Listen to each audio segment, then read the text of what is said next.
माय माऊली नमस्कार. हर हर महादेव शंभो. ओम नमः शिवाय. श्री काशीखंडक कथासार उत्तरार्ध अभिवाचन करत आहे. अध्याय 45. देवदासाच्या राज्यात अधर्म पसरवण्याचे प्रयत्न. श्री गणेशाय नमः. कार्तिकेय अगस्तींना म्हणाला, मुनिवर्य, शिवाने पाठवलेल्या 64 योगिनी काशीमध्ये वेषांतर करून भटकू लागल्या. त्या प्रजाजनांना विविध आमिषे दाखवून बोलविण्याचा प्रयत्न करू लागल्या. कोणी रोगांवर औषधोपचार करतो म्हणाल्या, कोणी नाडी परीक्षा करतो म्हणाल्या, कोणी हस्तरेषा पाहून भविष्य सांगतो म्हणाल्या, कोणी तत्वज्ञान योगविषयक रहस्य सांगतो, कोणी धातूचे सुवर्ण करतो म्हणाल्या, कोणी गुटिका अंजन देतो म्हणाल्या, कोणी पुरुषांना वीर्यस्तंभनाची कला शिकवतो म्हणाल्या, कोणी मदतमत्त सुंदर गायिका होऊन तरुणांना आकर्षित करण्याचा प्रयत्न करू लागले. कुणी मंत्रोपचाराने भूतादी पिढांचे निवारण करतो म्हणाल्या, कुणी प्रसूती वेदना होऊ न देता प्रसूती करून देतो म्हणाल्या, कुणी वशीकरण करतो म्हणाल्या, कुणी कोल्हाटे विद्येचा प्रचार करतो म्हणाल्या, ब्रह्मविना रुद्रविना घेऊन घरोघरी हिंडू लागल्या, कुणी स्त्रियांना पतीला आपल्या अधीन कसे ठेवायचे ती कला शिकवत असे सांगू लागल्या. अशा प्रकारे उपायांच्या नावाखाली अपाय करण्यासाठी त्या सर्वजणी काशीमध्ये हिंडू लागल्या. पण जरा नाही, व्याधी नाही, चिंता नाही, अभिलाषा नाही, वैर नाही, हाव नाही. सर्वजण ज्ञानी, सुखी, धर्माचे पालन करणारे, सर्व मनोरथ पुरविणाऱ्या, सर्वांची काळजी घेणाऱ्या, देवदासावर अतूट श्रद्धा असलेले प्रजाजन असल्यामुळे त्या योगिनींना तेथे अधर्म वनाचार उत्पन्न करता येईना. आपले सर्व प्रयत्न व्यर्थ ठरले म्हणून त्या सर्व एकत्र येऊन दुःख करू लागल्या. आपण सोपवलेले कार्य करू शकलो नाही, आता शिवासमोर जायचे तरी कसे? देवदास निर्दोष राज्य करतो, त्याच्या प्रजाजनाच्या आचरणे निर्दोष. आम्हाला तेथे अधर्म निर्माण करायला छिद्रच सापडले नाही असे म्हणून सांगितले तर शंकर विश्वास ठेवणार नाही. तो आपल्यावर कोपेल. अपयश घेऊन मंदाराचलावर जाण्यापेक्षा आपण येथेच गंगातीरी राहून तपश्चर्या करावी. शंकर प्रसन्न होऊन आपल्याला क्षमा करेल असा विचार करून त्या योगिनी खरोखरच तेथे राहिल्या. शंकराची आराधना करू लागल्या. हे अगस्ती, अश्विन शुद्ध प्रतिपदेपासून नवमीपर्यंत उपवास करावा. 9व्या दिवशी यज्ञ करावा. योगिनीची पत्र पुष्पांनी पूजा करावी. त्यांना दूत म्हणजे स्तूप, मध्य, मांस अर्पण करावे. चैत्र शुद्ध पौर्णिमेस यांची यात्रा भरते. तेव्हा 64 योगिनींची पूजा करण्यासाठी ब्रह्मदेव स्वतः येतो. मंदारचलावर शंकर योगिनीची वाट पाहत होता, पण ते आलेच नाहीत. त्यांचा प्रभाव पडला नाही म्हणून त्या काशीतच राहिल्या आहेत हे त्यांच्या लक्षात आले. आता या कार्यासाठी आपण कोणाला पाठवावे असा विचार करून मनात विचार आला. तेव्हा सूर्य स्वतः त्याच्या सन्मुख आला. म्हणाला, देवा, मी तुमचे कार्य करतो. मी देवदासाला संकटात टाकून त्याला काशीबाहेर घालवतो. ते ऐकून शंकराला समाधान वाटले. शिवाच्या अनुमतीने सूर्य काशीमध्ये आला. त्याने गंगे स्नान केले. मग तो वैद्यांचे रूप घेऊन नगरात हिंडू लागला. कोणी आजारी आहे का, मी औषधोपचार करतो असे लोकांना विचारलं.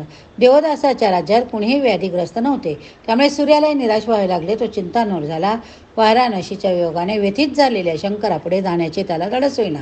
तो आपल्यावर रागवेल या भीतीने तोही तेथेच राहून तपश्चर्या करू लागला.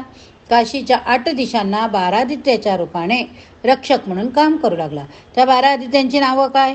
मयूखादित्य, यमादित्य, सांबादित्य, द्रौपदादित्य, वनवासात धर्मराजाला स्थानी देणारा खगोलक्त, उत्तरार्क, अरुणादित्य, लोकार्क, वैनतेय आदित्य, रुद्रादित्य, केशवादित्य, गंगादित्य. हे मुने, आता मी तुम्हाला ह्या 12 आदित्यांची कथा सांगतो.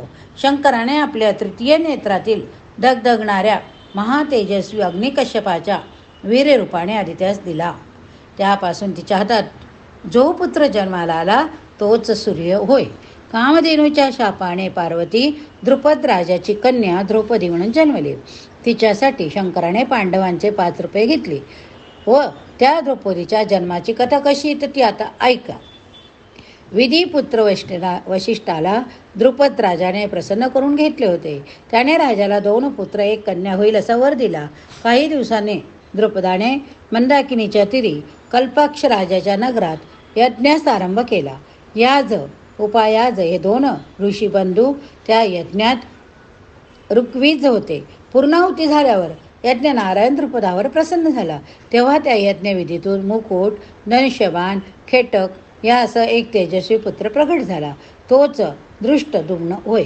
दुसऱ्या आहुतीनंतर त्या यज्ञातून अतिशय सुंदर तेजस्वी कन्या प्रगट झाली. तीच द्रौपदी होय. तिसऱ्या आहुतीच्या वेळी जो पुत्र झाला त्याचे नाव शिखंडी ठेवण्यात आले. अगस्तीने विचारले, कुमारा, कामधेनूने पार्वतीला का शाप दिला? कुमार म्हणाला, एकदा पार्वती माहेरी आपल्या पित्याकडे हिमालयाकडे गेली होती. तेथे तिला 5 कामातूर वळूंनी एका गाईला वेढले असे दृश्य दिसले. ते पाहून ती हसली व म्हणाली, 1 मादी व 5 नर, जळो असले व्यभिचारी कामिनींचे जिने. अशा निर्लज्ज नारींना पृथ्वीवर मेरू पर्वत असेपर्यंत नरकवासच भोगावा लागणार. ते ऐकून कामधेनूलाही राग आला. तिने पार्वतीला प्रतिशाप दिला, तू माझे न्यून पाहून असलीस म्हणून तुला 5 महापुरुष भोगतील. ते शाप वचन ऐकून पार्वती अतिशय घाबरली. तिने शंकराचा धावा केला. तो तत्काळ प्रगट झाला. पार्वती म्हणाली, नाथा, मी चुकले. मला कामधेनूचा शाप भोगावा लागणार. मला एकाच वेळी 5 पुरुषांची संसार करावा लागणार. मी तुमच्याशिवाय अन्य कोणत्याही पुरुषाचा कधीही विचार केला नाही. आता मी काय करू? शंकराने तिचे सांत्वन केले. तो म्हणाला, पार्वती, काळजी करू नकोस. पुढे देव कार्यासाठी आपल्या दोघांनाही अवतार घ्यायचा. तेव्हा हा शाप भोगावा लागणार. मार्तंडाचे यम, अश्विनी कुमार, कश्यपाचे इंद्र, पवन, कर्दमाचा पुत्र वरुण हे सर्व माझेच अंश आहेत. त्यांच्या मंत्राच्या प्रभावाने कुंतीला जे पुत्र होतील ते पंडुपुत्र पांडव म्हणून ओळखले जातील. त्यांच्या ठाई अंशरूपाने मीच असणार आहे. त्यावेळी तू द्रुपद राजाची कन्या द्रौपदी म्हणून जन्म घेशील व पांडवाच्या रूपाने मलाच भरशील. ते ऐकून पार्वतीला मोठे समाधान वाटले. पुढे सर्व काही तसेच घडून आले. शंकराने कामधेनूचा शाप खरा केला. ब्रह्मदेव विष्णू यांच्यासह पांडवांच्या रूपाने शिवाने दृष्टांचा नाश केला. त्याने पार्वतीवरील पतिव्रत्यभंगाचे संकटही दूर केले. पांडवाशी संसार करताना द्रौपदी प्रत्येकाच्या सहवासात 72 दिवस असे. मग ती यज्ञकुंडात उडी मारून शुद्ध होत असे. अशा प्रकारे ती वर्षभर पांडवांची पत्नी म्हणून वावरत असे. पुढे वनवासात असताना पांडव काशी क्षेत्री गेले होते. तेथे त्यांनी पांडवेश्वर व द्रौपदीने द्रौपदीश्वर लिंगाची स्थापना करून मार्तंडाची आराधना केली. तेव्हा गवस्तीने म्हणजे सूर्याने पार्वतीला 1 थाळी दिली. त्या थाळीतून तुम्हाला पुरेसे अन्न मिळेल. वनवासात उपाशी राहण्याची वेळ येणार नाही असे सांगितले. अगस्ती म्हणाले, कुमारा, ही कथा खरोखरच अद्भुत आहे. आता सूर्याला गवस्ती हे नाव कसे पडले ते सांगा. कार्के म्हणाला, कश्यपाचे अमोघ तेज म्हणजे वीर्य स्खलित झाले. ते अदितीने हातात झेलले. तेथे सूर्याचा जन्म झाला. म्हणून त्याला गर्व अस्ती किंवा गबस्ती म्हणतात. आदितीचा पुत्र म्हणून तो आदित्य होय. काशीमध्ये द्रौपदीने जेथे आराधना केली ते स्थान विश्वनाथाच्या दक्षिण भागी दंडपाणी जवळ असून सूर्य द्रौपदादित्य या नावाने उग्र रूप धारण करून तेथे निवास करीत आहे. तेथे द्रौपदीची मूर्ती आहे. त्या दोघांचे दर्शन घेऊन त्यांचे मनोभावे पूजन केल्याने व्याधीचे निवारण होते. घरात धनधान्याची कमतरता पडत नाही. ज्वर नष्ट होतो. मनोमालिन्य जाऊन सत्वगुण वृद्धिगत होतो. या ठिकाणी अध्याय समाप्त झाला. ओम नमः शिवाय. ओम नमः शिवाय. ओम नमः शिवाय. ओम नमः शिवाय. ओम नमः शिवाय.